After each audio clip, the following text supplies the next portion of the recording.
श्रीमद्भागवत तृतीय स्कंध दशम अध्याय। विदुर उवाच मैत्रेय पादे देयी शिरो आनंदे पचारे विदुर भौमोनि कह शुद्ध मने विष्णु जे गले अंतर्धाने से वेदपति ज्ञान मते प्रजा सर्जिला से के मंते तार की देहे प्रजा थिला केते प्रकारे भियाइला मन कल्पित देह गते कह संशय जाऊ चित्ते। सुतोवाच विदुर वाक्य करने शुणी जे पूर्व प्रश्न मने गुणी विदुर प्रीति भाव घेनी कहन्ति मैत्रेय मुनि। मैत्रेय उवाच शुण विदुर एक चित्ते जगत सर्जिला जे मन्ते गोविंद वाक्ये वेदपति तपसाधने कलामति सतेव रस वेद मते तपसाधिला दृढ़ चित्ते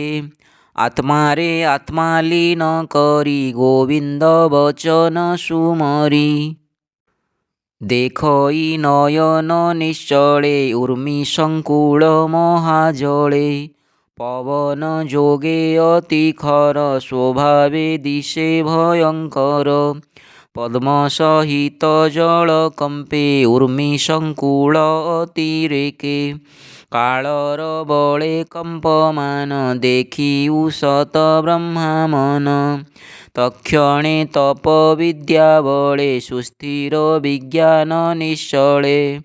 वायु सहिते जल राशि से ब्रह्मा जोग बले ग्रासी प्रलय जल जहु गला निश्चले पद्म विकासिला से पद्मे बसी वेदवर मनरे करई विचार पूर्वे कमल गर्भगते जंतुए पशिछन्ति जेते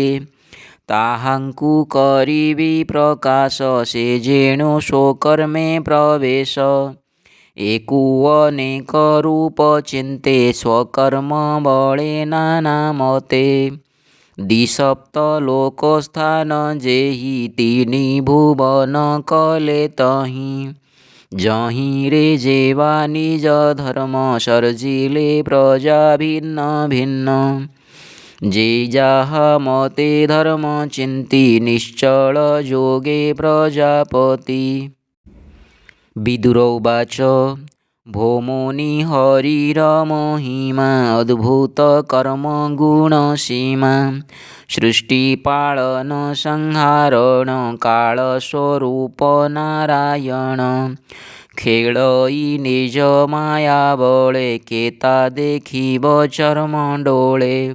तार लक्षण कह मोते अणु वा परमाणु जेते। मैत्रेय उवाच स्वभावे निर्गुण अच्युत निर्लेप निर्विकल्पे स्थित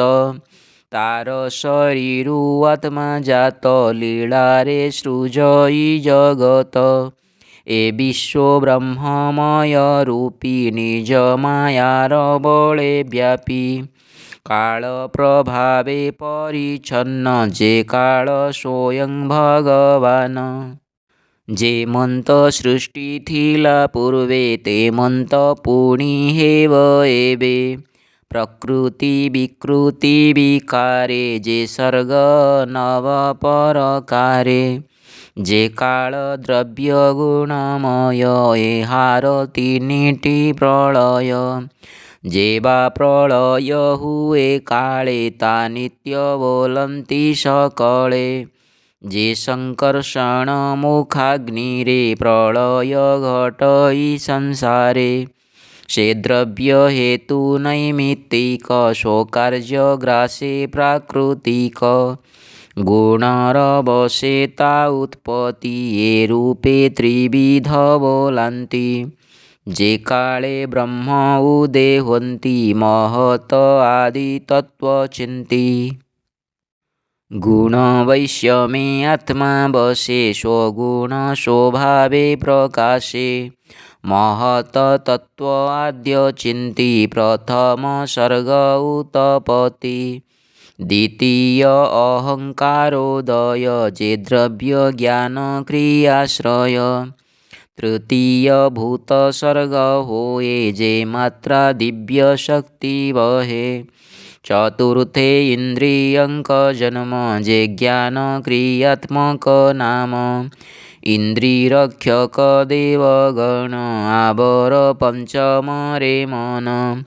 षष्ठ रे तामस जे होए अविद्या महाशक्ति वहे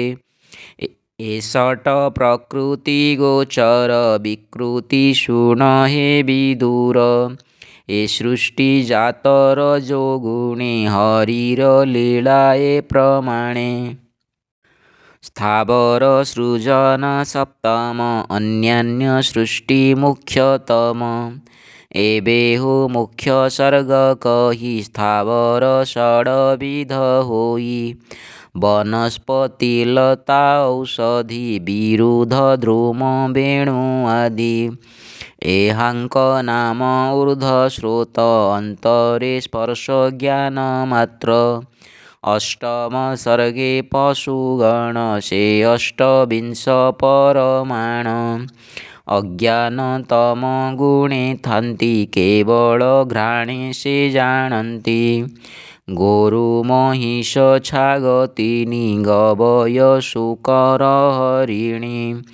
एहांक पादेवे निखुर मेष सरभ उष्ट्रखर शंबर मृग आदि जेते जे एक खुर कहूँ तोते एबे कहिबा वीर शुण जे पंच नखी पशुगण स्वाभृक व्याघ्र जे शृगाल शशक भल्लुक बिडाळ सिंह बानर कुर्म हस्ती ए पंच नख बोली थांती मकर आदि जल जीवे भावे कहिबा शुण एबे जे कंक सागुणा संचाण भास सल्लक बरहीण हंस सारस चक्रवाक उल्लूक आदि चिलकाक एवे नवम सर्ग कही विदुर शुण मन देई मनुष्य मध्ये ताकु गणी दुख कु सुख प्रायमणि रज अधिक कर्म पर विकृत ए तीनि प्रकार एबे अपर कहूँ तोते उभय मध्य सृष्टि जेते कुमार सर्ग जे बोलाई उभय मते देह वही देवंक सृष्टि अष्टविध पितर असुर विबुध गंधर्व अप्स अपसरा सिद्ध चारण जक्ष रक्ष भेद भूत पिशाच प्रेतगण किन्नर विद्याधर पुण ए अष्टविध उत्पत्ति स्वभावे देवता बोलांति ए दश सर्ग हे विदुर क्रमे सर्जिला भेदवर एबे कहिबा कुरु वीर जे वंश मनु मन्वंतर एमन्ते रजगुणे मिशि सृष्टि आगमे ब्रह्म राशि अमोघ संकल्प स्वभाव आत्मा रे आत्मा पद्मनाभ त्रिगुणे नोहे से गृहीत ईश्वर माया बहुमत नदींक जल जेह्ने भ्रमे जलधि जान्ति यथा क्रमे ए जेते देवासुर आदि जेते मु कहिली सम्पादि से नानाविध रूप हुन्ति क्रमे ताहार देहे जान्ति एमन्ते विदुर समीपे मुनि कहिले पद्मकल्पे ए भागवत ज्ञान रस कहिला जगन्नाथ दास इति श्रीमद्भागवते महापुराणे पारमहंस्यां संहितायां तृतीयस्कन्धे दशमोऽध्यायः।